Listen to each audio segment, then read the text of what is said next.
ربي جل الله ما في قلبي غير الله لا إله إلا الله محمد رسول الله আউযু বিল্লাহি মিনাশ শাইতানির রাজীম বিসমিল্লাহির রহমানির রহিম সালামুন আলাইকুম ওয়া রাহমাতুল্লাহি ওয়া বারাকাতুহু।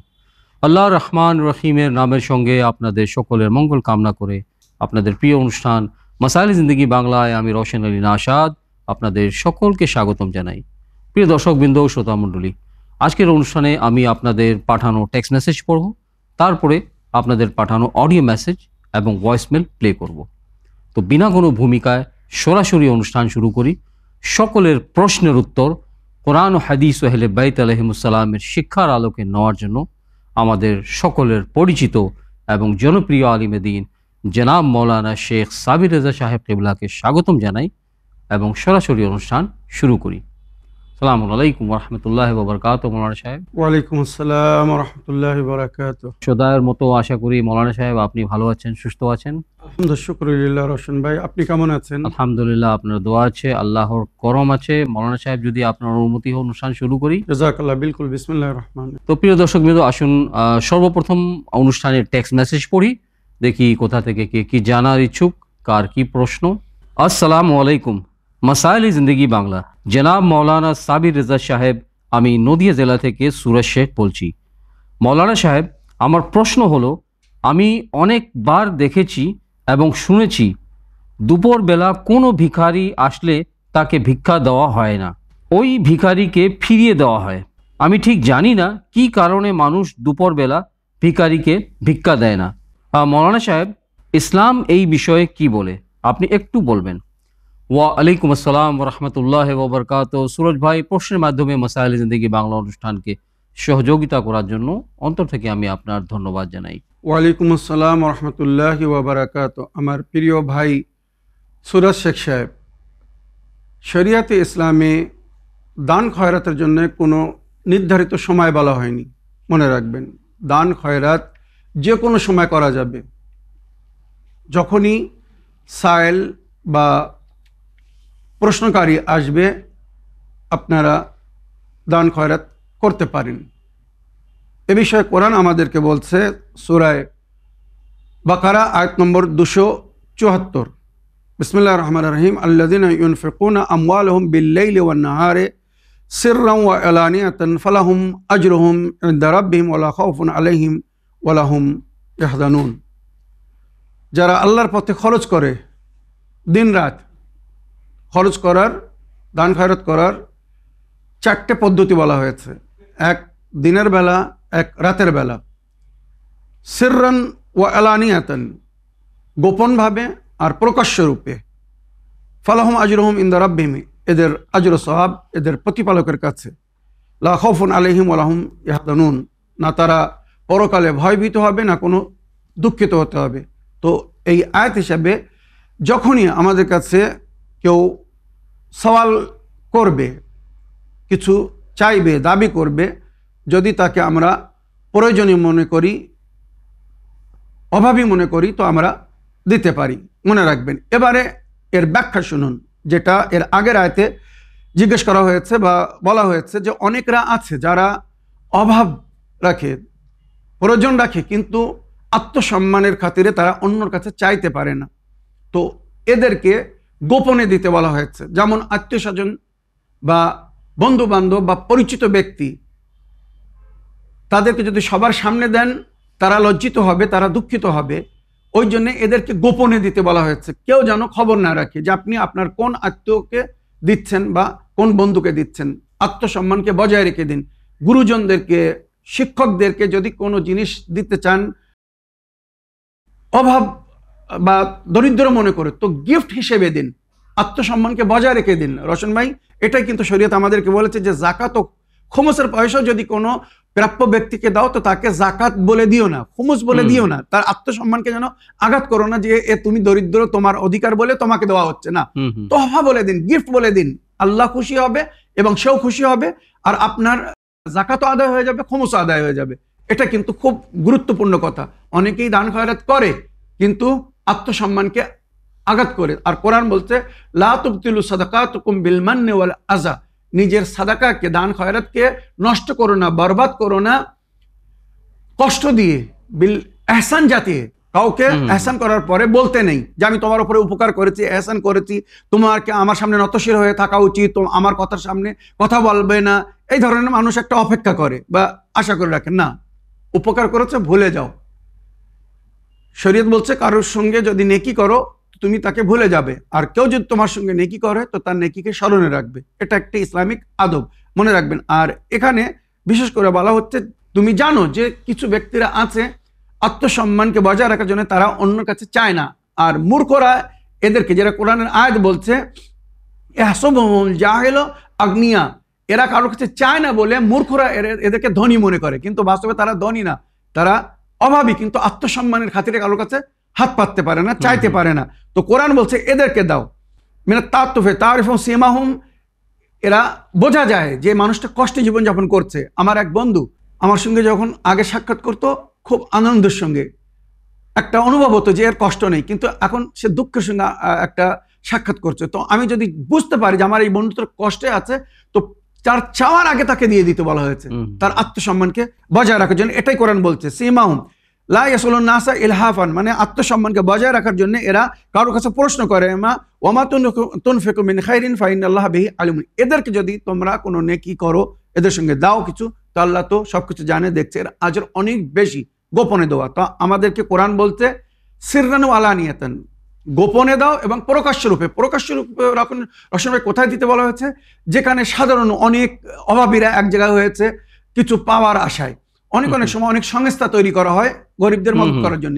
তো এখানে বলা হয়েছে তোমরা প্রকাশ্য রূপে মদত করো, যাহাতে তোমাদেরকে দেখে অন্যরা শিক্ষা লাভ করে যে এইভাবে আমাদেরকেও আগে আসতে হবে, মদত করতে হবে।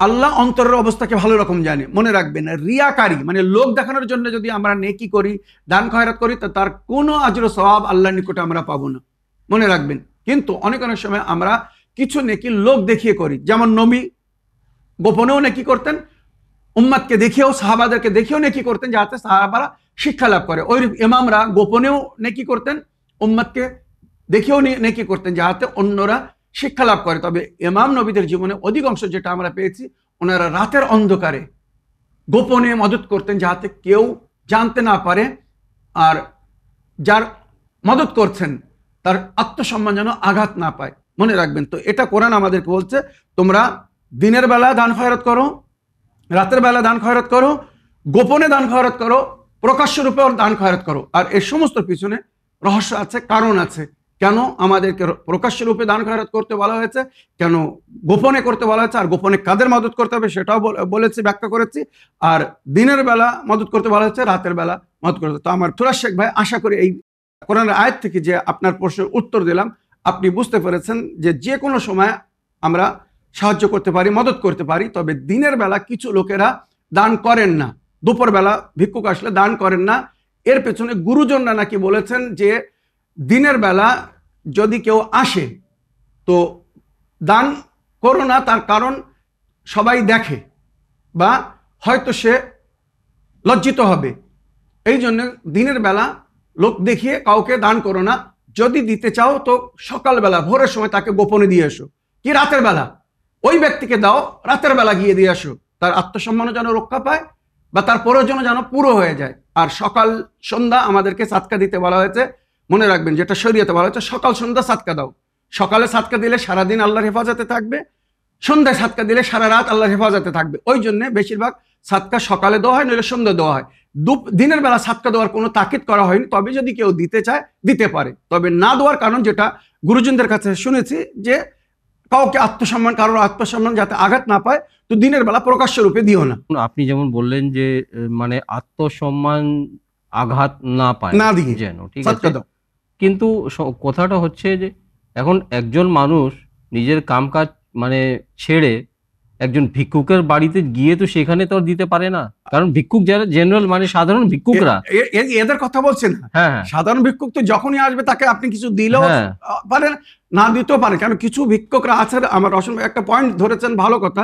কিছু ভিক্ষুকরা আছে, মানে কথা বলে অনেক সময় মানুষ অভাবে চায়, আর অনেক সময় মানুষ স্বভাবে চায়। রসন ভাই, কিছু মানুষের স্বভাব মানে ভিক্ষা করাই তাদের পেশা, তাদের কাছে পয়সা আছে। আমি এমন ধনীদের সম্পর্কে টিভিতে দেখেছি, রসন ভাই আপনিও হয়তো দেখেছেন, করোড়পতি, গড়ার পথে ভিখারি, ঠিক, বুঝতে ঠিক। পেরেছেন? হুম। তো এদেরকে দিতে মানা, এদের স্বভাব, এরা অভাব না। হুম। হ্যাঁ, যাদের অভাব তাদের যে কোনো মুহূর্তে দিন দিতে পারেন, হুম। দিনের বেলা আসুক, রাতের বেলা আসুক, দিনের বেলা যখনই আসুক।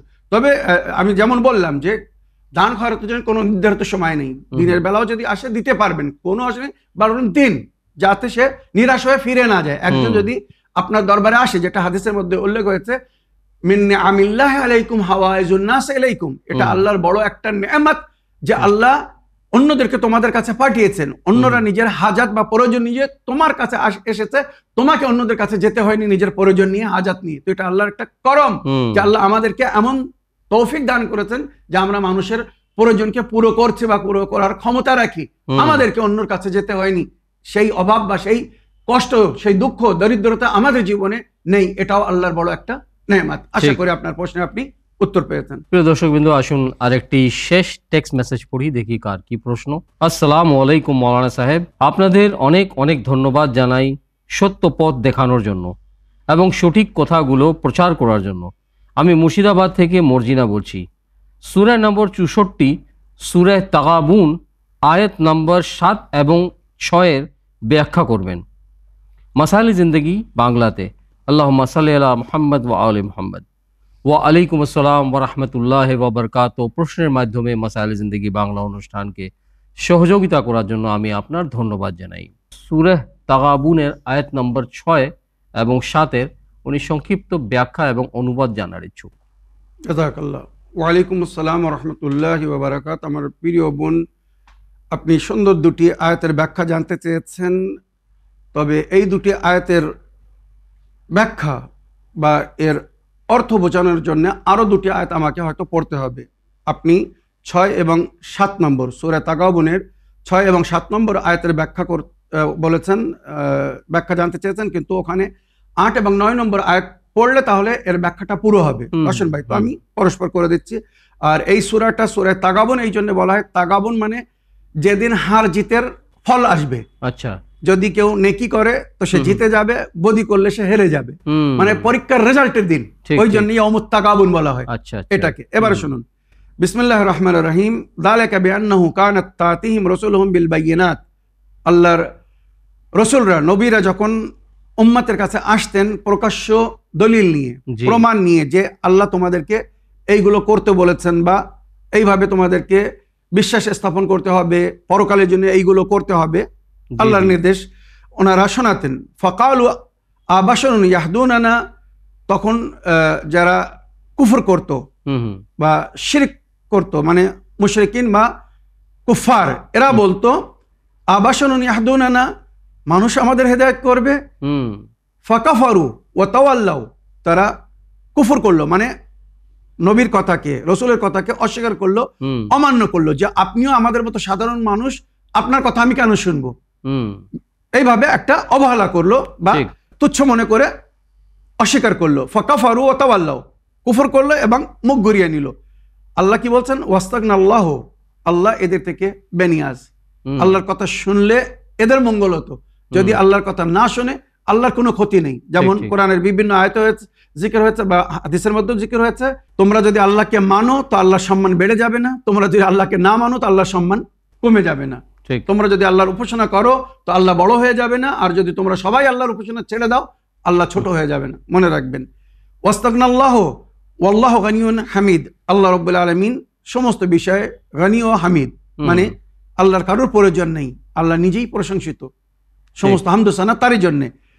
7 নম্বর আয়াতে আল্লাহ বলছেন, যাআমাল্লাযিনা কাফারু, যারা কুফর করেছে তাদের একটা ধারণা বা চিন্তাধারা এই ধরনের, যাআমাল্লাযিনা কাফারু আন্না লা ইউবাসু, এদেরকে পরবর্তীকালে তোলা হবে না, এদের হিসাব কিন্তু হবে না। ওরা মনে করে আমরা এই দুনিয়ায় যা কিছু করছি, করে যাচ্ছি, যা কিছু খেয়ে যাচ্ছি বা পড়ে যাচ্ছি বা যা কিছু করছি, এর কোনো হিসাব দিতে হবে না। যাআমাল্লাযিনা কাফারু লা ইউবাসু কুল বালা, এটা তোমাদের ভুল ধারণা। ওয়া রাব্বি লা তুবআসুন্না, নিঃসন্দেহে আল্লাহ তোমাদেরকে পুনরায় তুলবে। সুম্মা তুনাব্বিউনা বিমা আমিলতুম, এবং তোমাদেরকে দেখাবে তোমরা কি করছিলে দুনিয়ায় বা কি করতে। যালিকা আলাল্লাহি ইয়াসির, এটা আল্লাহর জন্য সহজ। মানে এই দুটি আয়াতের সারাংশ বলি, তারপরে এর আগে দুটো আয়াত পড়ছি। এই দুটি আয়াতে বলা হচ্ছে যে কাফেররা, মুশরিকিনরা, কুফাররা আল্লাহর হুকুমকে অমান্য করত, হুম হুম আর নবীর কথাকে মানতো না। আর তারা ভাবতো যে আমাদের এই জীবনই সব, এরপরে কোনো হিসেব কিতাব কিছু হবে না। হুম হুম। এটা তাদের ভুল ধারণা। আল্লাহ বলছে তোমাদেরকে পুনরায় তোলা হবে। হুম হুম। মিনা খালাকনাকুম ওয়া ফিহা নুঈদুকুম ওয়া মিনহা নুখরিজুকুম তারাতান উখরা। আবার একবার এই দুনিয়ায় তোলা হবে হিসাবের জন্য, কবর থেকে তোলা হবে। লাতুবাসুন্না সুম্মা লাতুনাব্বিউন্না বিমা আমিলতুম। আল্লাহ তোমাদেরকে দেখাবে, বলবে যে তোমরা কি করছিলে, দেখো তোমরা ভাবছিলে তোমাদের কোনো হিসাব হবে না, এবার তোমাদের হিসাব দিন। এই তাগাবুন এর নাম। সকল মানুষকে আদম থেকে নিয়ে কিয়ামত পর্যন্ত যত মানে মৃত ব্যক্তি থাকবেন তখন তার সকলকে মানে জীবিত করা হবে। ইয়েস, তার মানে এটা বোঝা যায় যে আখিরাতের ময়দানটা কি এই পৃথিবী লোকে হবে? এর চেয়ে তো অনেক বড়।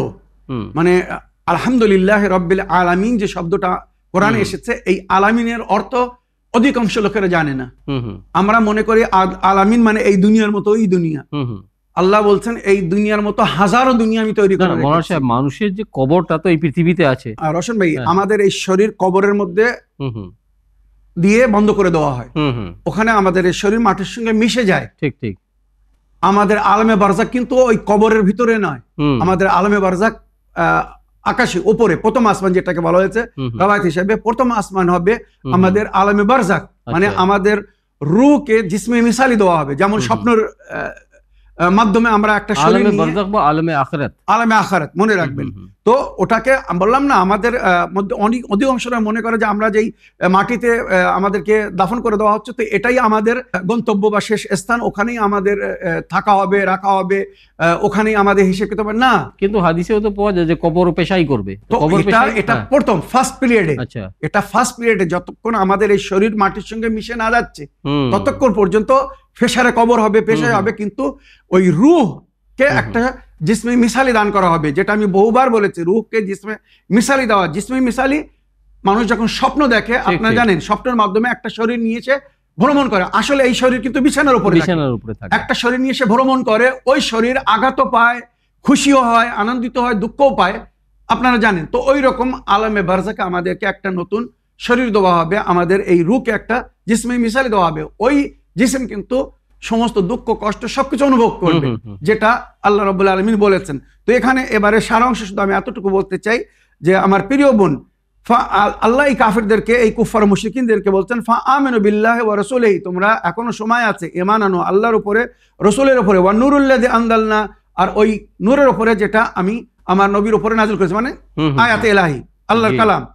ওয়াল্লাহু বিমা তা'মালুনা খাবীর, তোমরা যা কিছু করছো আল্লাহ তার থেকে অবগত। ইয়াউমা ইয়াজমাউকুম লিয়াউমিল জামে, যেদিন তোমাদের সকলকে একত্র, যেটা আপনি বলতে চাচ্ছিলেন যে হুম, হুম, হাসরের ময়দানে সবাইকে, হযরত আদম থেকে নিয়ে খাতম পর্যন্ত, শেষ দুনিয়া পর্যন্ত সবাইকে ওখানে এক ময়দানে জমা করা হবে। যালিকা ইয়াউমুত তাগাবুন, সেটা হবে তোমাদের হিসাব কিতাবের দিন, হার জিতের দিন। এই দিন কেউ হারবে, কেউ জিতবে। জিতবে কারা? যাদের নেকি বেশি হবে। হারবে কারা? যাদের নেকি কম হবে বা বুরাই বেশি হবে। ওয়া মান ইউমিন বিল্লাহি ওয়া ইয়ামাল সালিহান, যে আল্লাহর উপরে ঈমান আনবে আর নেক কাজ করবে, ইউকাফিরু আনহু সাইয়্যাতু, তার গুনাহকে আল্লাহ মুছে দেবে। হুম। নেকির মাধ্যমে তার গুনাহকে আল্লাহ মুছে দেবে। অনেক কুফফার মুশরিকরা আছে, বহু বছর পরে ঈমান এনেছে বা ঈমান আনে, এতদিন যে ভুল করেছে, এবারে ঈমান আনার পরে, যেটা নবীর যুগে হয়েছিল জানেন, হুম, হুম। কেউ 40 বছর, কেউ 50 বছর, 60 বছর বয়সে ঈমান এনেছিল। তো ঈমান আনার পরে যদি তারা নেকি করে আর তাদের নেকি যদি বৃদ্ধি হয়, তো আল্লাহ তাদের পূর্বের সমস্ত গুনাহকে মুছে দেবে, যার জিকির এই আয়াত হচ্ছে। ইয়ামালু সালিহান ইউকাফিরু আনহু সাইয়্যাতু, আল্লাহ তার নেকিকে তার গুনার জন্য কাফারা করে দেবে আর তার গুনাহকে মুছে দেবে। ওয়া ইয়াদখুলু জান্নাতিন তাজরি মিন তাহতিল আনহার, তাকে এমন জান্নাতে প্রবেশ করাবে যার নিচে নাহের প্রবাহিত, নদী প্রবাহিত। আপনারা জানেন যার প্রশংসা করা হয়েছে, জান্নাতের পরিস্থিতি বলা হয়েছে খালিদিনা ফিহা আবাদা, সেখানে চিরস্থায়ী হবে, সবসময় থাকবে। যালিকাল ফাওজুল আযীম, এটাই হবে তাদের সর্বশ্রেষ্ঠ এবং সর্বোত্তম সফলতা। আমরা সবাই সফলতা চাই। তো ইহকাল ও পরকালের যদি সফলতা চান, তো আল্লাহ বলছে তোমরা আল্লাহর হুকুমকে মানো, আল্লাহ রসুলের প্রতি ঈমান আনো, কোরআনকে মেনে তার উপরে আমল করো, বা নবী নিজের উম্মতে হেদায়েতের জন্য যে দুটি জিনিস ছেড়ে গেছেন, হুম। ওই সময় কোরআন এবং আহলে বায়ত। জি। আমরা যদি কোরআন এবং আহলে বায়তকে মেনে চলি, ইনশাআল্লাহ আমাদের ইহকালও উজ্জ্বল হবে, আমাদের পরকালও উজ্জ্বল হবে, এবং আমরা সফলতা অর্জন করব, যেটা স্বয়ং নবী নিজের হাদিসে বলেছেন মাওলা আলী আলাইহিস সালামের সম্পর্কে, ইয়া আলী আনতা ওয়া শিয়াতুকা হুমুল ফায়েদুন, আয় আলী তুমি এবং তোমার শিয়ারা সফলগামী। তো যারা মাওলা আলীর শিয়া, নিঃসন্দেহে যারা আহলে বাইতকে ফলো করছে, মাওলা আলীর কথা মতো জীবনযাপন করছে, তারা ইহকালেও সফলতা অর্জন করবে, পরকালেও সফলতা অর্জন করবে। আশা করি আপনার প্রশ্নে আপনি উত্তর পেয়েছেন। তো প্রিয় দর্শকবৃন্দ, সময় হচ্ছে আপনাদের পাঠানো ভয়েসমেল প্লে করার। দেখি শুনি কোথা থেকে কার কি প্রশ্ন। আসসালামু আলাইকুম মৌলানা সাহেব, আমি মুর্শিদাবাদ বেলডাঙ্গা থেকে বলছি। আমি ইসলামাইল জিন্দেগিতে আমি এই প্রশ্নটা শুনতে চাই। আল্লাহুম্মা ওয়া মিন ওয়াকিন, ইয়ার ফজিলত কি? আসসালামু আলাইকুম ওয়া রাহমাতুল্লাহি ওয়া বারাকাতুহু। ওয়ালাইকুম আসসালাম ওয়া রাহমাতুল্লাহি ওয়া বারাকাতুহু। আমার প্রিয় বোন, আপনি যে আরবি শব্দটা বলেছেন এটা ইনকমপ্লিট, অসম্পূর্ণ। আসল হচ্ছে দোয়া আল্লাহুম্মা আমিন, আল্লাহ আমাকে আমন আমান দান করুন, শান্তি দান করুন। ওয়াকিনা আযাবান নার, আর আমাকে জাহান্নামের আগুন থেকে রক্ষা করুন। আল্লাহুম্মা ওয়ামিন ওয়াকিন আরবিতে এমন কোনো শব্দ হয় না, এর কোনো অর্থ হয় না। আপনি যেখান থেকে এই শব্দ নিয়েছেন পুরো দোয়াটা বা পুরো সেন্টেন্স মানে বাক্যটা আপনি যদি লিখে পাঠাতে পারেন তো লিখে পাঠান, আর নইলে পুরো দোয়াটা পড়ুন, তারপরে আমরা ফুল ব্যাখ্যা করতে পারবো। তবে যে যতটুকু আপনি বলেছেন এর কোনো অর্থ হয় না। আসল শব্দ হচ্ছে আল্লাহুম্মা আমিন। আমিন মানে আমার দোয়াকে কবুল করুন বা আমাকে আমন আমান দান করুন। ওয়াকিন, কেনা আযাবান নার, আসলে হচ্ছে কে, আমাকে বাঁচান, রক্ষা করুন আমার জাহান্নামের আগুন থেকে বা অন্যদের আঘাত থেকে। এইভাবে আমরা দোয়া করি। আশা করি আপনি বুঝতে পেরেছেন বা আপনার প্রশ্নের উত্তর পেয়েছেন। দর্শকবৃন্দ, আসুন আর একটি ভয়েসমেল প্লে করি, দেখি কোথা থেকে কে কি জানার ইচ্ছুক। আসসালামু আলাইকুম শেখ সাবির রেজা ভাইজান, আজকে আমি যে প্রশ্নটা করছি এখন এটা আমি মাসাইলে জিন্দেগিতে শুনতে চাই। শেখ সাবির রেজা ভাইজান আর রওশন ভাইজান, আমাদের এখানে যে কেউ মারা গেলে 40 দিন ও জাহারম করে, যেগুলো যেটা যখন নিয়ম সেটা করে 40 দিনে মিলা দেয়। অনেকে মজলিস পাক করে, অনেকে তসবিহ পড়ার জন্য অনেকে বলে। তা ভাইজান আমাকে যে বলে আমি তো তসবিহ কিংবা কুল পড়ার জন্য ডাকে, তো তখন তসবিহ করলে আমি ওই লা ইলাহা ইল্লাল্লাহটাই বলি। আবার কোনো কোনো সময় ওই কাউরির নামে মানে তসবিহ করে দিলে, দরুদ শরীফ পড়ে দিলে আমি সাল্লাল্লাহু আলাইহি ওয়াসাল্লামটাই করে দিই। হ্যাঁ, যত হাজারই হোক পরে আমি যেটুকু পারি সেটুকু করে দিই। তা ভাইজান এটাকে আমি ঠিক করছি না ভুল করছি, ভাইজান একটু প্লিজ বলবেন। আল্লাহ রসুলের কাছে দোয়া করে আপনি ভালো থাকেন, সুস্থ থাকেন। আপনার দু ভাইকেই বলছি, শেখ সাবির রেজা ভাইজান ও রওশন ভাইজান, এটা মাসালে জিন্দেগি আমি তো শুনতে চাই। আপনারা দুজনেই ভালো থাকুন, সুস্থ থাকুন, আল্লাহ রসুলের কাছে এই দোয়া করি। ওয়ালাইকুম আসসালাম ওয়া রাহমাতুল্লাহি ওয়া বারাকাতুহু। প্রিয় আপা, প্রশ্নের মাধ্যমে মাসাইলে জিন্দেগি বাংলা অনুষ্ঠানকে সহযোগিতা করার জন্য এবং সদায় দোয়ায় স্মরণে রাখার জন্য আমি আপনার ধন্যবাদ জানাই। মৌলানা সাহেব, প্রশ্ন আপনি শুনলেন। এ বিষয়ে আমি রওশন ভাই, আমার মনে হয় গতকালকে নইলে পরশু আমি আচ্ছা, স্পেশাল এপিসোড রেকর্ড করেছি। তবে এখানে সংক্ষিপ্ত শুধু এতটুকু বলবো যে আমার প্রিয় বোন বা প্রিয় ভাই, যে ব্যক্তি এই দুনিয়া থেকে চলে গেছে, সে যদি কলেমা পড়ে যায়, কলেমায় তৈয়্যিব বা কলেমায় শাহাদাত, যে সমস্ত কলেমা আমাদেরকে পড়তে বলা জি হয়েছে, জি, সেগুলো যদি সে পড়ে যায়, এবারে তারপরে সেই বিরদ বা জিকির পড়ে যদি আপনি তাকে ইসাল করেন মানে সব পাঠান, তো সে পাবে। কিন্তু একজন ব্যক্তি সারা জীবনে কলেমা পড়েনি, কখনো সে কলেমা পড়েনি রওশন ভাই, তো আমি কলেমা পড়ে দিলে তার ঈমান বিরুদ্ধে হবে না, রাইট রাইট, বা আমার এই কলেমা তার কোনো লাভ দেবে না, সে যদি নিজে লা ইলাহা ইল্লাল্লাহ মুহাম্মাদুর রাসূলুল্লাহ না পড়ে থাকে। একটা জিনিস সবসময় মনে রাখবেন, এই যে আমরা কোরআন কানি করি, সূরা ফাতিহা বলুন, যা কিছু করি, যদি এগুলো মরহুম জেনে মেনে দুনিয়া থেকে যায় তো এর জন্য সে সওয়াব পাবে। কিন্তু সে একজন জীবনে কখনো কোরআন পড়েনি, মানেনি, শুনেনি, কোরআনের উপরে হয়তো ওইভাবে সে ঈমানই রাখতো না, বা সে লা ইলাহা ইল্লাল্লাহ, অনেক মুসলমানরা আছে রওশন ভাই, আমি নিজে চোখে দেখেছি কলেমা পড়তে পারে না, কলেমা পড়তে পারে না। তো যদি কলেমা কারোর জন্য পড়া হয় আর ওই ব্যক্তি যদি কলেমা পড়ে মুসলমান হয়ে তার উপরে আমাল করে থাকে, তো এই কলেমা পড়লে তার লাভ হবে। আর সে নিজে যদি কলেমা না পড়ে থাকে কখনো, তো আমার এই কলেমা পড়লে সে মুমিন হয়ে যাবে না, সে ঈমানে প্রবেশ করবে না বা ঈমানের অন্তর্ভুক্ত হবে না। মনে রাখবেন। তো করুন, আপনার যেগুলো করছেন উইরদ জিকির বা ফাতিহা কানি, যেটা নবী বলেছেন ইয়া মাশারাল মুসলিমিন তুরাহিমু আলা আমওয়াতিকুম ওয়াজকুরহুম বিল খায়র, এই মুসলমান সমাজ তোমরা নিজের মৃতদের উপরে রহম করো আর খায়রের সঙ্গে নেকির সঙ্গে তাদেরকে স্মরণ করো। তো যা কিছু নেকি নিজের মরমিনদের জন্য করতে পারবেন করুন। এহদুল আমওয়াতিকুম, নবী বলেছেন নিজের মৃতদেরকে উপহার দাও।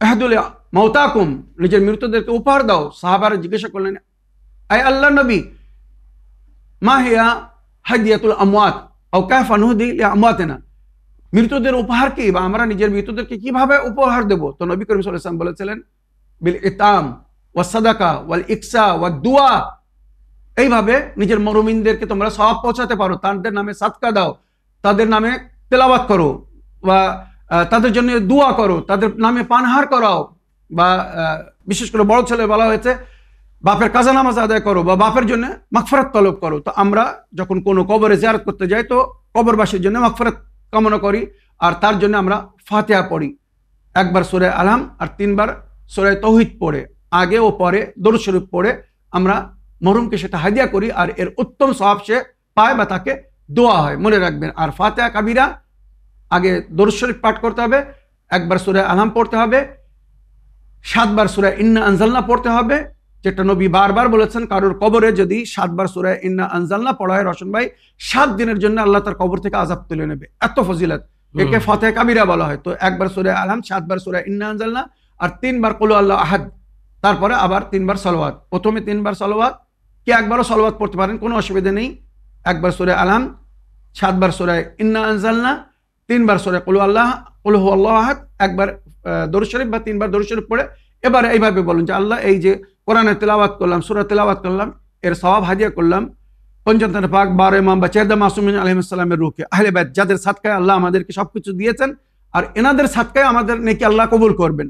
তো এনাদেরকে ওসিলা করে এইভাবে বলুন যে আহলে বাইতকে হাদিয়া করলাম, তার পরিবর্তে যা সওয়াব হবে আমার অমুক মরহুম যেন পায়। তো এখানে রওয়ায়াত বলেছে 10 গুণ বা 70 গুণ বেশি করে ওই নেকি তাকে দান করা হবে। তো আশা করি আমার প্রিয় বোন বুঝতে পেরেছেন কিভাবে মরমিনদেরকে সওয়াব ইসাল করতে হবে বা তাদের জন্য নেকি করতে হবে, যেটা আপনি করছেন, কোনো অসুবিধা নেই। আশা করি আপনার প্রশ্নে আপনি উত্তর পেয়েছেন। তো প্রিয় দর্শকবৃন্দ, আসুন আরেকটি ভয়েসমেল প্লে করি, অডিও মেসেজ শুনি, দেখি কোথা থেকে কে কি জানার ইচ্ছুক। আসসালামু আলাইকুম মাওলানা সাহেব, আশা করি আপনি ভালো আছেন, সুস্থ আছেন। আমি একটা বিষয় জানবার জন্য আপনার কাছে অনুরোধ করছি, আপনি উত্তরটা ঠিকভাবে দিবেন। মাসাইলে জিন্দেগিতে আমি একটা হার্টের রুগী, আমার নামাজ পড়তে দুবেলা খুব কষ্ট হয়, ফজরে আর এসাতে। তাও মুম করে যদি নামাজটা পড়া হয় তাহলে আমি নামাজটা পড়তে পারি কি, কোরআন তেলাওয়াত করতে পারি, এই বিষয়টা একটু আমাকে জানাবেন। আসসালামু আলাইকুম রহমতুল্লাহ বারাকাতুহু। ওয়ালাইকুম আসসালাম রহমতুল্লাহ ওবরকাত। প্রিয় আপা, প্রশ্নের মাধ্যমে মাসাইলে জিন্দেগি বাংলা অনুষ্ঠানকে সহযোগিতা করার জন্য আমি আপনার ধন্যবাদ জানাই। মৌলানা সাহেব, কতগুলো মানুষ আছেন যে মানে বেমারের জন্য বা কিংবা শারীরিক মানে অসুবিধার জন্য ফজরের নামাজ এবং মানে এশার নামাজ পড়াটা কঠিন হয়। ওয়ালাইকুম আসসালাম রহমতুল্লাহি ওয়া বারাকাতুহু। আমার প্রিয় খালামা, আপনার ভয়েসমেলের জন্য আপনাকে ধন্যবাদ জানাই। আমি এর আগেও অনেকের প্রশ্নের উত্তরে বলেছি, যদি পানি ব্যবহার করতে অসুবিধা হয়, মনে রাখবেন, যদি পানি ব্যবহার করতে অসুবিধা হয় সেক্ষেত্রে আপনি তায়াম্মুম করে নামাজ পড়তে পারবেন বা অন্য উপাসনা বা ইবাদত করতে পারবেন যেখানে তাহারাত শর্ত, যেমন কোরআন তেলাওয়াত করার জন্য পবিত্রতা শর্ত। তো আপনি তায়াম্মুম করে কোরআন তেলাওয়াত করতে পারবেন বা তায়াম্মুম করে নামাজ পড়তে পারবেন, অন্য সমস্ত নেকি কাজ করতে পারবেন, কোনো অসুবিধা নেই। তবে কখন? যখন পানির ব্যবহার আপনার জন্য হানিকারক, আপনার জন্য ক্ষতি বা অসুবিধা। তবে হার্টের প্রবলেমের জন্য আমার মনে পানির ব্যবহার ক্ষতিকারক হতে পারে না। আমি কোথাও শুনিনি, কোনো ডাক্তার কে বলতে দেখিনি যে পানি ব্যবহার করো না, তোমার হার্টের জন্য অসুবিধা হবে। হ্যাঁ, সকালবেলা শীতকালে একটু কষ্ট হতে পারে পানি দিয়ে অজু করতে, বা শীতকালে রাতের বেলাও পানি দিয়ে অজু করতে একটু কষ্ট হতে পারে, কিন্তু এটা আপনার হার্টের জন্য কোনো ক্ষতিকারক না। তো যতক্ষণ আপনার হার্টের জন্য বা শারীরিক কোনো অসুবিধার কারণে যদি পানির ব্যবহার ডাক্তার আপনার জন্য মানা করে দেয়, সেক্ষেত্রে আপনি পানি ব্যবহার করবেন না। কিন্তু যতক্ষণ ডাক্তার মানা না করছে বা শারীরিক কোনো অসুবিধা না হচ্ছে, ততক্ষণ আপনাকে পানি দিয়ে অজু করেই নামাজ পড়তে হবে বা তাহারাতের কাজ করতে হবে। মনে রাখবেন, তায়াম্মুম করলে চলবে না। তায়াম্মুম কখন? যখন আপনার জন্য পানি ব্যবহার হানিকারক, ক্ষতি, বা পানি ব্যবহার হয়তো করতে পারছেন না কোনো কারণে, মনে রাখবেন। তো সকাল বা এশার নামাজের জন্য আপনি অল্প পানি দিয়ে, বেশি পানি ব্যবহার করবেন না, অল্প পানি দিয়ে, 1 গ্লাস পানি দিয়েও আপনি অজু করতে পারেন। জানেন, অল্প পানি দিয়ে শুধু ফরজ অজুগুলো করুন, যেগুলো চেহারা দিয়ে, মানে চেহারা ধোয়া, 2 হাত ধোয়া, মাথার মোছা, পায়ের মোছা, এটা হচ্ছে ফরজ অজু। কুলি করা, আগে হাত ধোয়া, নাকে পানি দেওয়া, মানে শীতকালে নাকে পানি দিলে অনেক সময় পানি চলে যায়, অসুবিধায়, যদি না করেন কোনো গুনাহ নেই। কিন্তু ফরজ অজু যেটা কোরআনে সূরা মায়দার মধ্যে জিকির হয়েছে, আয়াত নম্বর 6, কিভাবে অজু করতে হবে, ইয়া আইয়ুহাল্লাযিনা আমানু ইযা কুমতুম ইলাস সালাতি ফাগসিলু উজুহাকুম ওয়া আইদিয়াকুম ইলাল মারাফিক ওয়ামসাহু বিরউসিকুম ওয়া আরজুলাকুম ইলাল কাবাইন। যথেষ্ট, এতটুকু অজু করুন, নিয়ত করে চেহারাকে ধোন, 2 হাতকে ধোন, মাথার মাসা করুন, পায়ের মাসা করুন। ইনশাআল্লাহ আশা করি আপনার কোনো অসুবিধা হবে না। আর এই অজু আপনার কলবকে আরো নুরানি করবে, এই অজু আপনার দিলকে আরো মজবুত করবে, মনে রাখবেন। আশা করি আপনার প্রশ্ন আপনি উত্তর পেয়েছেন বা বুঝতে পেরেছেন। প্রিয় দর্শকবৃন্দ, আসুন আরেকটি অডিও মেসেজ প্লে করি, দেখি শুনি কোথা থেকে কে কি জানার ইচ্ছুক। আসসালামু আলাইকুম মৌলানা সাহেব, আমি মাসালি জিন্দেগিতে প্রশ্ন রাখছি।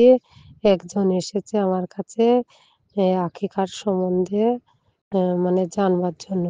আমি সাবির মৌলানার প্রশ্নের উত্তর শুনি, তাই আমি তাকে বলেছি যে আকিকার একটা গরু একজনারই হয়, সে 5 জনের নামে দিতে চাইছে, এবং তাকে নাকি মৌলানা বলেছে যে আকিকারের মাংস নাকি যাদের নামে দেওয়া হবে তারাও খেতে পাবে। আপনি এই বিষয়ে আকিকার সম্বন্ধে কিছু বলবেন।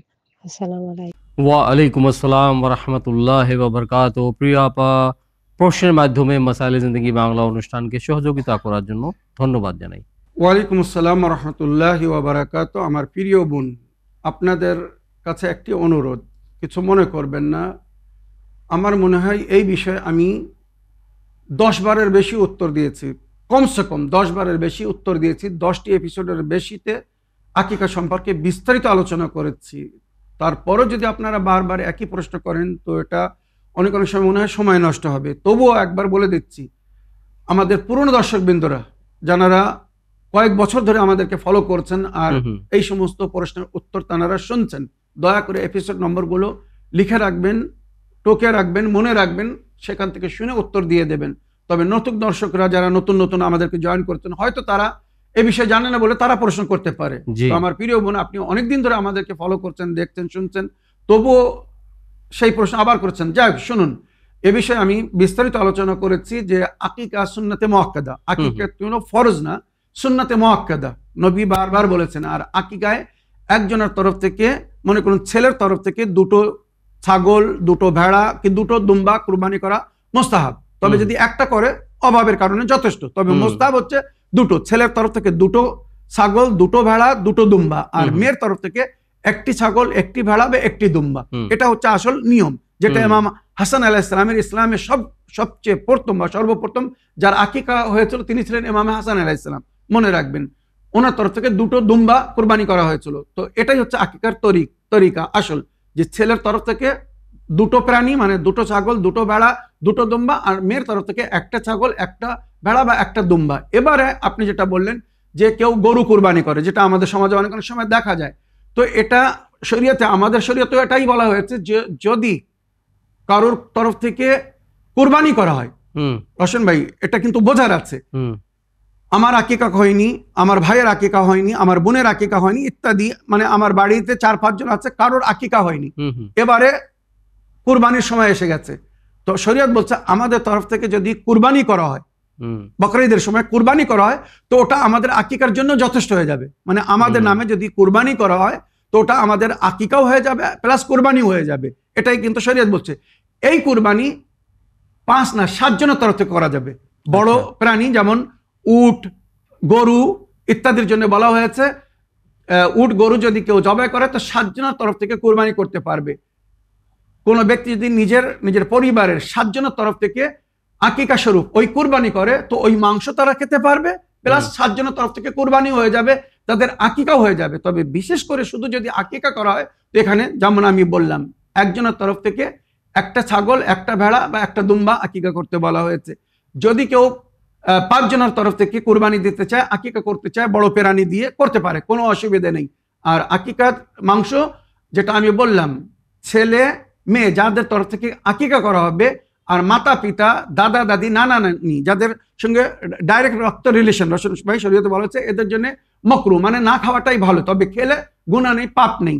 কিছু মুস্তাহিদিনরা হয়তো এটাকে হারামও বলেছেন, আবার কিছুটা বলেছেন জায়েজ। তো যারা জায়েজ বলেছেন তানারাও এই কথা বলেছেন যে এটা মকরু। মকরু মানে না খাওয়াই ভালো, মানে ওই আকিকার দোয়া যদি তারা জানতো, অর্থ বুঝতো, তারা বুঝতো আকিকা মানে ওই দোয়া যখন আমরা পড়ি, আমরা বলি আল্লাহ এই যে প্রাণীটাকে জবাই করা হচ্ছে, আমার ছেলের জানের পরিবর্তে এই জান দিচ্ছি, আমার ছেলের মাংসের পরিবর্তে এই মাংস দিচ্ছি, আমার ছেলের হাড়ের পরিবর্তে এই হাড় দিচ্ছি, আমার ছেলের চামড়ার পরিবর্তে চামড়া দিচ্ছি। এইভাবে একটা একটা শরীরের অংশ ছেলের তরফ থেকে কোরবানি করা হয়। আবার সেই জিনিসটা ছেলে কি করে খাবে বা মা বাপ কি করে খাবে, এটা একটা কারাইয়াত। ওই জন্য এটাকে শরীয়তে মকরু বলা হয়েছে। যারা অথেন্টিক শিক্ষা রাখে, জ্ঞান রাখে, তারা এগুলো বুঝবে।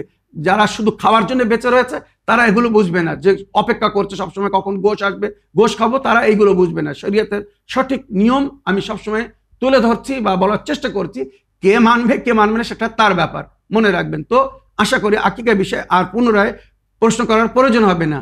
প্রিয় দর্শকবৃন্দ, আসুন আরেকটি অডিও মেসেজ প্লে করি, দেখি কার কি প্রশ্ন।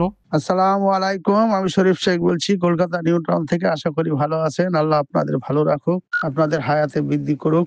মৌলানা শেখ সাবির রেজা ইস্পাত, বিশ্ব বিশেষজ্ঞ বাংলা ভাষায়। প্রশ্ন হচ্ছে রওশন ভাই এবং মৌলানা রেজা সাহেবের কাছে।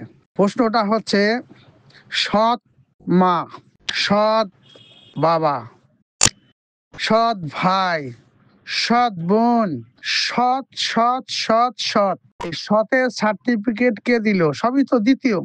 এই সতের সার্টিফিকেট কে দিল? এই সম্বন্ধে কোরআন কি বলছে? যে একজন আব্বা আমার বিয়ে করলো, সে মা সৎ মা, তার সন্তান হলো সে ভাই, তার সন্তান হলো সে আমার বোন।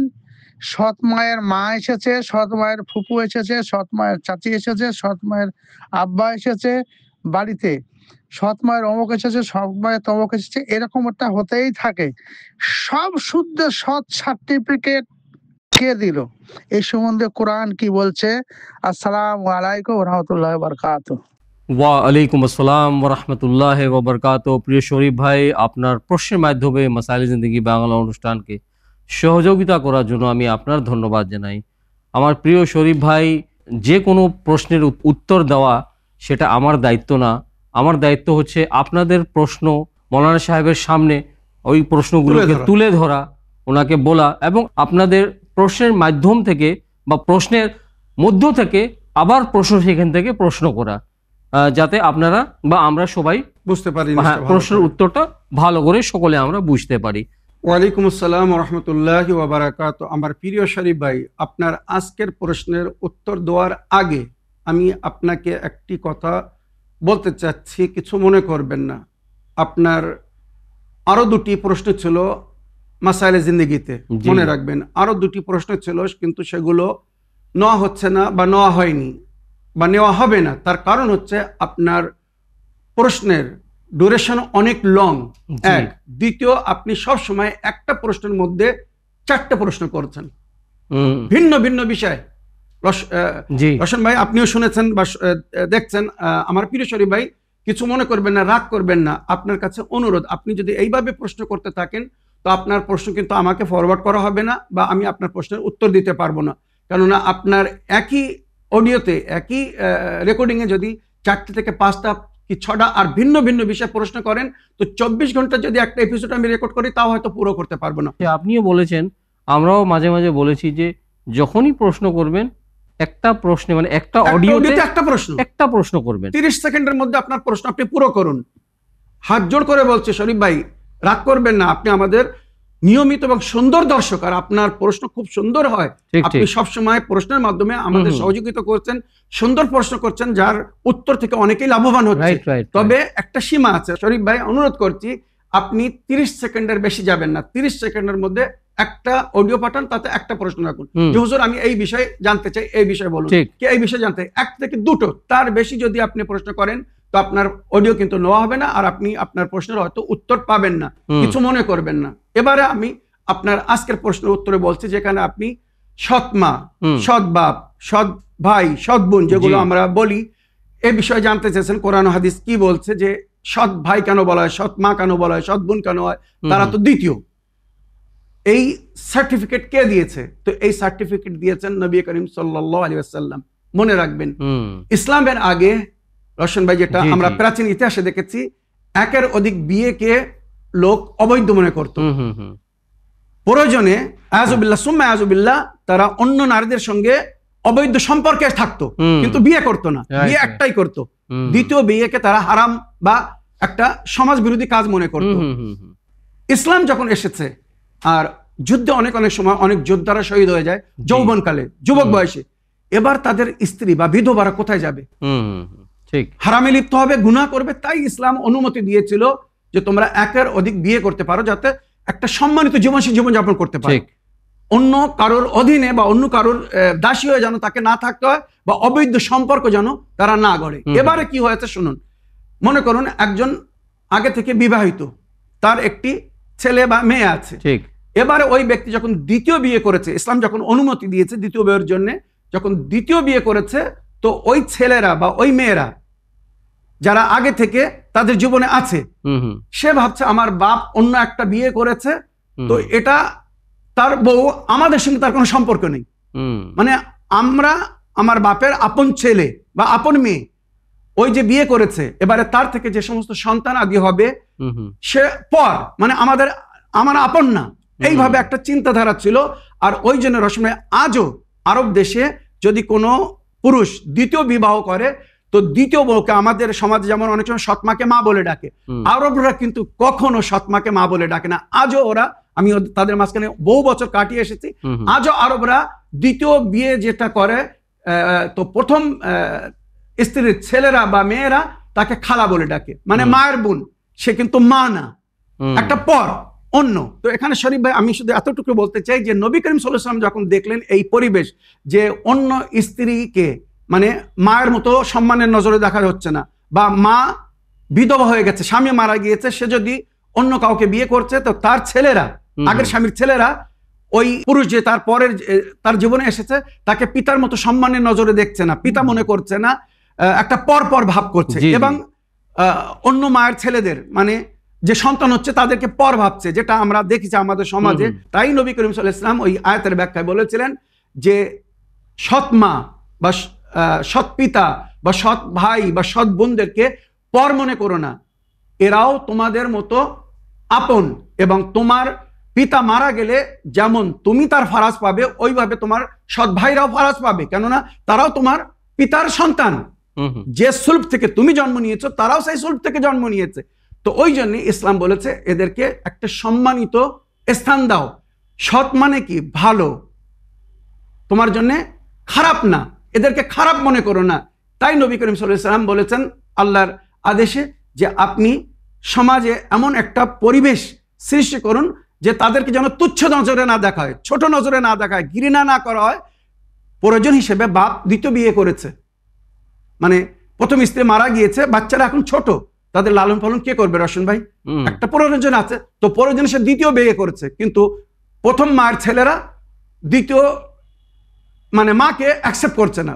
তাই ইসলাম বলছে না, এমন করো না, সে তোমাদের লালন পালন করছে, তোমাদের পোষণ করছে, সমস্ত খরচা করছে, পানহার করাচ্ছে, রান্না করছে, সবকিছু করছে, তাদেরকে আপন মনে করো। ওই জন্য এদেরকে সৎ বলা। সৎ মানে কি? আপন, ভালো, মঙ্গল। এই জন্য এদেরকে সৎ বলা হয়েছে। আর কোরআন ও হাদিসের মধ্যে এদেরকে সেই দরজা দেওয়া হয়েছে যে দরজা আপন মাতা পিতা বা ভাই বোনের। মনে রাখবেন। আশা করি আপনার প্রশ্নে আপনি উত্তর পেয়েছেন। প্রিয় দর্শকবৃন্দ, আসুন সময় হচ্ছে আপনাদের শেষ প্রশ্ন প্লে করার। তো দেখি কোথা থেকে কে কি প্রশ্ন করছেন। ওয়ালাইকুম সাবির ভাইজান ও রোশন ভাইজান, আপনাদের জন্য দোয়া ও সালাম রইল। আমার মনে অনেক বিষয় প্রশ্ন, আপনার কাছে আগাম ক্ষমা চাচ্ছি এই বিষয় প্রশ্ন রাখার জন্য। আমার মন অস্থির, কেন আমি এই প্রশ্ন যখন মাথায় যেটা আমার ঢোকে, সেটা যতক্ষণ আমি বুঝতে না পারি ততক্ষণ শান্তি পাই না।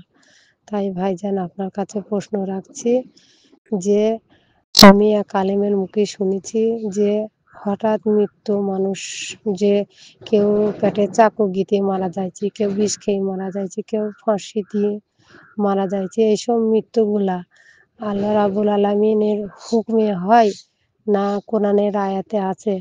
আপনি এই বিষয়ে বলবেন।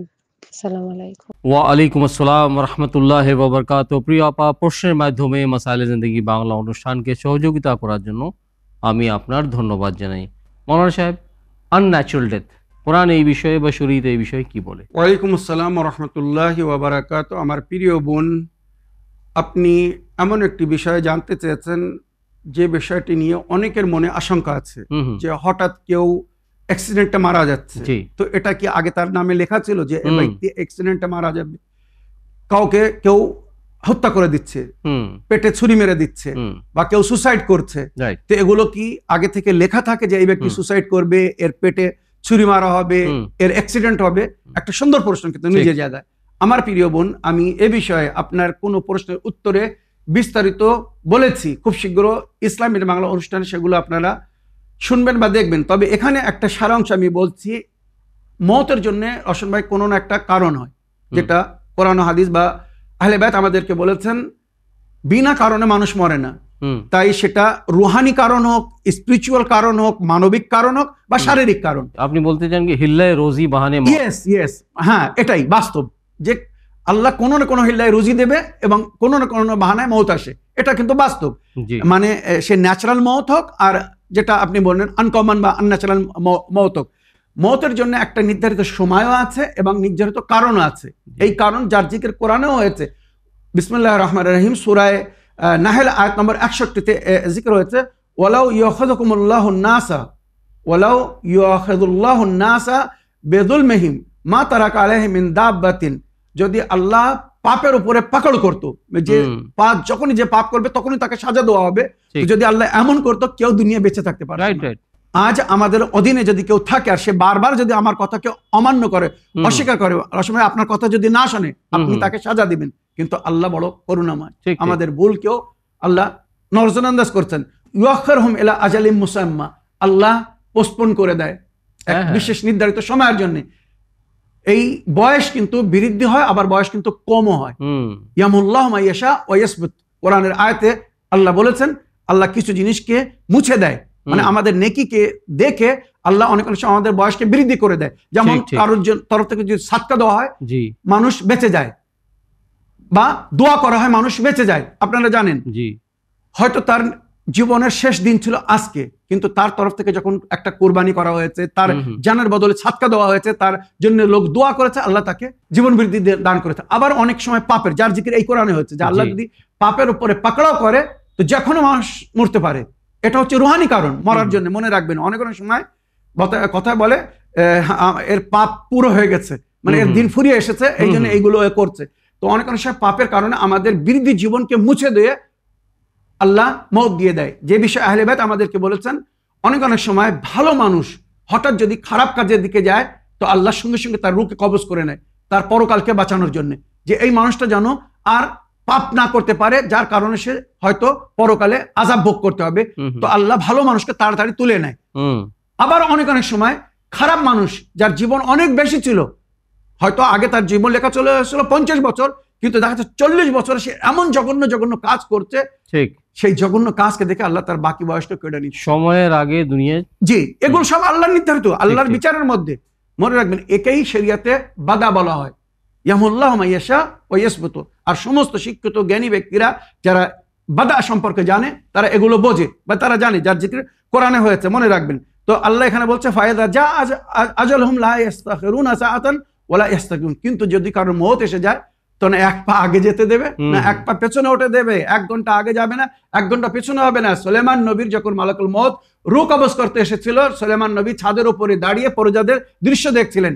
জনাবে সুলাইমান নবী সালাম করলেন মালাকুল মওতকে, বা মালাকুল মওত জনাবে সুলাইমান নবীকে সালাম করলো, জনাবে সুলাইমান নবী উত্তর দিলেন, আর সঙ্গে সঙ্গে মালাকুল মওত বলল, আয় আল্লাহ নবী, আল্লাহ আমাকে পাঠিয়েছে আপনাকে নিয়ে যাওয়ার জন্য, আপনি চলুন।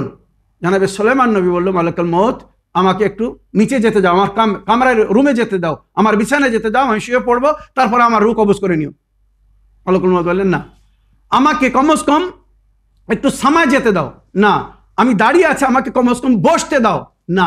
সেই অবস্থায় রূহ কবজ করে নেওয়া হলো। প্রজারা ভাবছিল যে সুলাইমান নবী আমাদেরকে দেখছেন, দর্শন করছেন। রাওয়ায়াত হিসেবে 3 দিন পরে যখন কোনো কারণে ওনার হাতে একটা ছড়ি ছিল যার উপরে ভর করে উনি দাঁড়িয়েছিলেন, সেই ছড়ি যখন সরে গেল উনি পড়ে গেলেন, তখন মানুষ বুঝতে পারলো সুলাইমান নবী দুনিয়া থেকে চলে গেছে। তো মনে রাখবেন, যার মত যেখানে যে অবস্থায় বা যেভাবে লেখা থাকবে সে সেইভাবে মরবে। তো আমার প্রিয় বোন, এখানে কোরআনের কয়েকটি আয়াতে জিকির হচ্ছে, যেমন সূরা আরাফ আয়াত নম্বর 34, সূরা ইউনুস আয়াত নম্বর 49 এবং সূরা নাহল আয়াত নম্বর 61, যেটা বললাম এর মধ্যে বলা হয়েছে যে মত যার যেখানে লেখা আছে, মত যে অবস্থায় যার লেখা আছে সে সেইভাবে দুনিয়া থেকে যাবে। তবে দুয়া, সাদাকা, দান খয়রাত অনেক সময় এইগুলোকে পরিবর্তন করে দেয়। আর দুয়া ও সাদাকা তারুদ্দুল কাযা ওয়াল বালা, নবী ও নবীর আহলে বাইত বলেছেন দুয়া এবং সাদাকা বালা ও মুসিবতকে দূর করে, এমনকি মৃতকে টলিয়ে দেয়। রোশন ভাই, জনাবে ঈসা নবী নিজের হাওয়ারিনদের সঙ্গে বসেছিলেন, ওখান থেকে একজন যুবক যাচ্ছিল। জনাবে ঈসা নবী হাওয়ারিনদেরকে বললেন, এই যে যুবককে তোমরা দেখছো, এই জঙ্গলে কাঠ কাটতে যাচ্ছে, একটা কাঠুরি, এ আজ সন্ধ্যের মধ্যে মারা যাবে। নবীরা ইলমে গায়েব রাখতেন, আজ সন্ধ্যের মধ্যে মারা যাবে। হঠাৎ সন্ধ্যার সময় হাওয়ারিনরা দেখছে ওই যুবক নিজের মাথার উপরে কাঠের বোঝা নিয়ে বাড়ি ফিরে যাচ্ছে কি বাজারে যাচ্ছে। সন্ধ্যে সারাদিন সে কাঠ কাটতো, সন্ধ্যাবেলা বাজার নিয়ে বিক্রি করে ওই পয়সা নিজের সংসার চালাতো। তাকে যখন জীবিত দেখলো তো প্রশ্ন নিয়ে হাওয়ারিনরা জানাবে ঈসা নবীর কাছে জিজ্ঞাসা করলেন, আপনি তো বলছিলেন এই ব্যক্তি সন্ধ্যার আগে আজকে মারা যাবে, সূর্য অস্ত যাওয়ার আগে মারা যাবে, এ তো বোঝা নিয়ে বাড়ি যাচ্ছে কি হাটে যাচ্ছে, বাজারে যাচ্ছে। জানাবে ঈসা নবী বললেন, ওকে ডাকো, আজ ও কোনো নেকি করেছে যার কারণে আল্লাহর জীবনকে বৃদ্ধি করে দিয়েছে, একে সুযোগ দিয়েছে। সঙ্গে সঙ্গে হাওয়ারিনরা ওই যুবককে ডেকে আনলো। যুবক মাথার থেকে বোঝা নামিয়ে নিচে রাখলো, কাঠের বোঝা। এবারে ঈসা নবী আলাইহিস সালাম ওই যুবককে জিজ্ঞেস করলেন, তুমি আজ কি নেকি করেছো, কি ভালো কাজ করেছো এমন? আল্লাহর নবী, আমি এমন কিছু তো করিনি, মনে পড়ছে না, আমি জঙ্গলে কাঠ কেটে খাই। হ্যাঁ, যখন কাঠ কাটতে যাই নিজের সঙ্গে দিনের বেলার পানাহার নিয়ে যাই, যাতে ক্ষুধা লাগলে ওখানে খেয়ে নিই। আজ আমি যখন দুপুরে খেতে বসেছিলাম, একজন সায়েল এসেছিল, এসে আমাকে বলল যে আমি মুসাফির, আমি ক্ষুধায় পিপাসায়, যদি আপনি আপনার পানাহার থেকে আমাকে কিছু দান করে দিতেন, আমাকে কিছু দিতেন, তো আমারও জীবন বেঁচে যেত, আপনিও বাড়ি ফিরে আবার পুরো খেয়ে নিতে পারতেন। ইতিহাস লিখছে ওই ব্যক্তি একটা রুটি আর কিছু খেজুর বা যা কিছু ছিল তরকারি ওই গরিবকে দিয়ে দিয়েছিল বা পানি দিয়ে দিয়েছিল। জানাবি ঈসা নবী বললেন, এই তোমার দান, এই যে তুমি আজ নিজের পানাহার থেকে একটি রুটি সাদকা করেছো, কি কিছু খেজুর সাদকা দিয়েছো, একটু পানি পান করিয়েছো, এই দান, এই সাদকা তোমার জীবনকে বাঁচিয়েছে। দেখতে চাও? ওই বোঝা খুললো। তখন বোঝা খুললো, যেই বোঝা খুলেছে দেখেছে ওর মধ্যে কালো কেউটি সাপ বসে আছে, যে সাপ দংশন করলে মানুষ সঙ্গে সঙ্গে শেষ। আল্লাহ এইভাবে সাদকার মাধ্যমে জীবন ফিরিয়ে দেন। ঈসা নবী বললেন, এই কেউটে সাপ, এই মালাকুল মউত মনে রাখবে, এ তোমাকে যে কোনো সময় দংশন করে মারতে পারতো, কিন্তু তোমার সাদকা আজ তোমাকে জীবন রক্ষা করেছে, আর 40 দিন পর্যন্ত কমসে কম তুমি আর মরবে না। এক সাদকা 40 দিন জীবন বৃদ্ধি করে দিয়ে। তো এই ঘটনা আমাদেরকে বলছে যে আমাদের মত যে কোনো সময় হতে পারে। মতের জন্যে যেমন রোশন ভাই বললেন, হিলা বাহানা, কোনো একটা বাহানায় মত আসতে পারে। কে কিভাবে মরবে আল্লাহ সবকিছু জানে। আপনার ধন্যবাদ জানাই অন্তর থেকে, আমার তরফ থেকে এবং আমাদের সকল প্রিয় দর্শকবিন্দুদের তরফ থেকে, যে আপনি সদায়ের মতো আজকের অনুষ্ঠানেও পর্ব 95 মাসাইল জিন্দেগির অনুষ্ঠানে সকলের প্রশ্নের উত্তর কোরআন ও হাদিস ও আহলে বাইত আলাইহিমুসসালামের শিক্ষার আলোকে দিয়েছেন। আশা করি এবং সঙ্গে আপনাকে অনুরোধ জানাই যে ইনশাআল্লাহ আগামী অনুষ্ঠানেও এসে অংশগ্রহণ করে সকলের প্রশ্নের উত্তর এইভাবে দেওয়ার জন্য চেষ্টা করব। অবশ্যই রোশন ভাই, আলহামদুলিল্লাহ, আপনাকে ধন্যবাদ জানাই এবং মোবারকবাদও দিতে চাই যে আশা করি খুব শীঘ্র আমরা 100 এপিসোড পুরো করব। তো আমার দর্শক বন্ধুদের কাছেও আমি অনুরোধ করব যে 100তম এপিসোডের জন্য আপনারা সুন্দর কমেন্টস, যে এতদিন এই 100টা যে মাসাইলে জিন্দেগি এপিসোড আপনারা শুনলেন বা শুনছেন, এর থেকে কিভাবে আপনারা লাভবান হয়েছেন, আপনাদের এই অনুষ্ঠান কেমন লেগেছে, আমাদের দুই ভাইয়ের এই আলোচনা বা প্রশ্ন থেকে প্রশ্ন বাহির করেন আমার রোশন ভাই, যেগুলো হয়তো বুঝতে আরো সুবিধা হয়। তো আপনারা খেয়ালে রাখবেন, মনে করুন আর 2 সপ্তাহ কি 3 সপ্তাহ আপনারা স্বাভাবিক প্রশ্ন করুন, তবে 2 সপ্তাহ পরে, মানে আমি বলতে চাই জানুয়ারি মাসেতে, জানুয়ারিতে আপনারা মাসাইলে জিন্দেগি বাংলার 100তম এপিসোডের জন্য নিজেদের সুন্দর কমেন্টস বা সুন্দর Feedback, প্রশ্ন ফিডব্যাক পাঠানো ঠিক, ঠিক। চেষ্টা করবেন। ওগুলো কিন্তু একটা স্পেশাল এপিসোড হবে আপনাদের জন্য বা আমাদের সমস্ত দর্শকবৃন্দদের তাই, জন্য। তাই। তো আশা করি এটা আপনারা স্মরণে রাখবেন। জি, জি। আর যেভাবে আপনারা উভয় অনুষ্ঠান ইসলামের বাংলা এবং মাসাইল জিন্দেগি বাংলাকে নিজেদের প্রশ্নের মাধ্যমে সহযোগিতা করছেন, এইভাবে সহযোগিতা করতে থাকবেন। আশা করি এইভাবে আপনারা নিজেদের ফিডব্যাক এবং প্রশ্ন এই উভয় অনুষ্ঠানের জন্য কন্টিনিউ রাখবেন, জারি রাখবেন। আমি মানে অনুষ্ঠান শেষ করার আগে আপনাদের সকলকেও বলতে চাই যে যদি আপনাদের কোনো ফিডব্যাক থাকে বা আপনারা যদি মাসাইলে জিন্দেগি বাংলা অনুষ্ঠানকে একটি নতুন ফরম্যাটে দেখতে চান, তাহলে আপনাদের প্রশ্নের সঙ্গে সঙ্গে আপনাদের ফিডব্যাক এবং সাজেশনের মাধ্যমেও আমাদের উভয় অনুষ্ঠানকে সহযোগিতা করুন এবং এইভাবে উভয় অনুষ্ঠান মাসাইলে জিন্দেগি বাংলা এবং ইসলামিক বাংলা দেখতে থাকুন, ফলো করতে থাকুন, সহযোগিতা করতে থাকুন। ইনশাআল্লাহ আগামী অনুষ্ঠানে আপনাদের নতুন নতুন প্রশ্ন নিয়ে, নতুন নতুন মাসলা মাসাইল নিয়ে, দৈনিক জীবনের সমস্যা নিয়ে আবার সাক্ষাৎ হবে, আবার দেখা হবে। তো এই বলে আজকের অনুষ্ঠান শেষ করার জন্য অনুমতি চাই। শুকরিয়া ও ধন্যবাদ। সালামুন আলাইকুম ওয়া রাহমাতুল্লাহি ওয়া বারাকাতুহু। حسبي ربي جل الله ما في قلبي غير الله لا إله إلا الله محمد رسول الله